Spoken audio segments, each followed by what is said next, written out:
Apakah kamu tidak tahu bahwa Jawa Barat ini sudah menjadi negara Islam? Bertobatlah kamu kafir-kafir.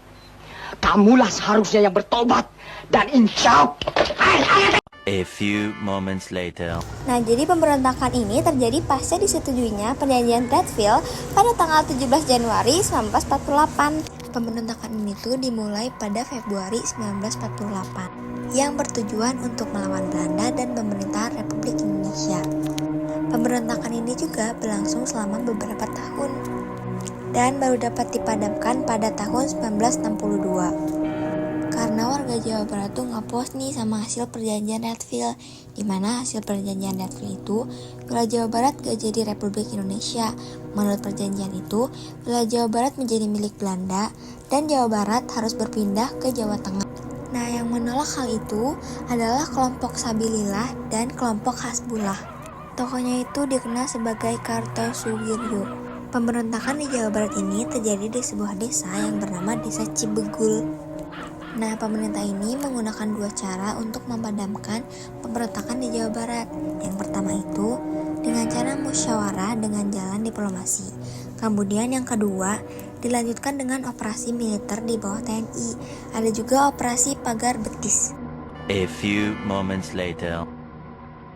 Latar belakang pemberontakan DITI di Jawa Tengah yaitu sama dengan yang terjadi di Jawa Barat. Peristiwa ini dilatar belakangi adanya perubahan situasi politik di Jawa Tengah, yaitu akibat penandatanganan perjanjian Redfield. Pasalnya ada beberapa kubu yang menolak adanya perjanjian Redfield tersebut, sehingga memunculkan berbagai aksi pemberontakan di wilayah Jawa Tengah, terutama Tegal, Brebes. Pada DITI bisa terjadi, pemberontakan ini juga terjadi sebagai bentuk rasa tidak puas dengan penandatanganan perjanjian Redfield yang dianggap memberi dampak buruk terhadap daerah Jawa Tengah. Pemberontakan DITI digawangi oleh beberapa tokoh lembaga yang kemudian meluas di wilayah Jawa Tengah, antara lain Amir Fattah, Muhammad Mahfuz Abdurrahman, dan penumpasan dilakukan dengan membentuk pasukan khusus bernama Benteng Rider yang akhirnya mampu menumpas DITI di Jawa Tengah. Operasi ini yang dilakukan oleh tim khusus ini bernama Gerakan Benteng Negara atau yang disebut juga GBN. Kapan pemberontakan ini? Pemberontakan DITI di Jawa Tengah berlangsung pada tanggal 23 Agustus 1949 sampai dengan Juni 1954. A few moments later. Pemberontakan di Sulawesi Selatan ini terjadi ketika Kahar Muzakar menginginkan KGSS untuk bergabung dengan Angkatan Perang Republik Indonesia Serikat, namun ditolak oleh pemerintah pusat. Awalnya gerakan ini merupakan gerakan protes terhadap pemerintah pusat. Dari aksi protes tersebut hingga akhirnya lahirlah DI atau TI ini. Gerakan ini berawal pada tahun 1950 dengan nama KGSS, kemudian berganti menjadi CTN tahun 1951. Tokoh ini bernama Kahar Muzakar dengan nama Komando Gerilya Sulawesi Selatan atau KGSS. Pemberontakan di Sulawesi Selatan ini lebih banyak menggunakan strategi militer. Hingga pada akhirnya bulan Februari tahun 1965, Kahar Muzakar berhasil ditembak dan mengakhiri pemberontakan. A few moments later.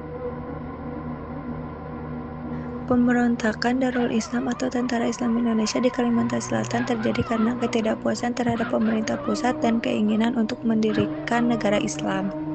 Faktor lain termasuk ketidakpuasan terhadap kebijakan ekonomi dan sosial yang dianggap tidak adil. Pemimpin Darul Islam atau Tentara Islam Indonesia di Kalimantan Selatan adalah Ibnu Hajar, seorang Letnan II Tentara Nasional Indonesia atau TNI yang bergabung dalam Divisi 5 Angkatan Laut pada masa Perang Kemerdekaan, jadi pada tahun 1950 hingga 1963. Lokasi pemberontakan Darul Islam atau Tentara Islam Indonesia di Kalimantan Selatan berpusat di daerah hulu sungai, terutama di wilayah Kandangan dan sekitarnya. Upaya pemerintah Indonesia menumpas pemberontakan. Yang pertama, pemerintah melakukan operasi militer yang intensif untuk menekan kekuatan pemberontak. Yang kedua, pemerintah juga melakukan upaya diplomasi dan negosiasi dengan para pemimpin pemberontak.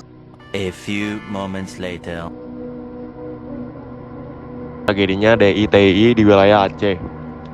Pemberontakan dilatar belakangi oleh penurunan status Aceh menjadi kepresidenan serta keinginan pusat untuk menggabungkan Aceh dengan Sumatera Utara pada tahun 1950. Pemberontakan DITI di wilayah Aceh dipimpin oleh seorang ulama yang cukup berpengaruh di tanah Aceh. Beliau bernama Tengku Muhammad Daud Bereh.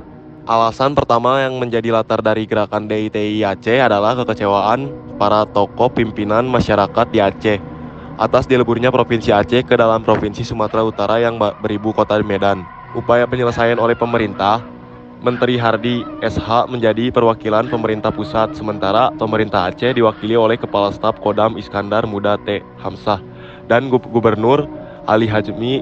Di samping itu, pihak DITI turut hadir dalam musyawarah tersebut dengan diwakili oleh Ayah Gani Usman. Upaya penyelesaian oleh pemerintah berusaha memahami permasalahan yang diderita rakyat Aceh dan memujuk rakyat Aceh untuk kembali bersatu menjadi bangsa Indonesia. Pemberontakan tersebut pun dapat diselesaikan pada 26 Mei 1959 secara damai. Nah, sebenarnya apa sih DIY atau TI ini? Ini tuh merupakan pemberontakan Darul Islam atau Tentara Islam Indonesia yang menginginkan negara Indonesia tuh menjadi negara Islam. Ternyata juga ini tuh konflik pertama yang ada di Indonesia pasca kemerdekaan.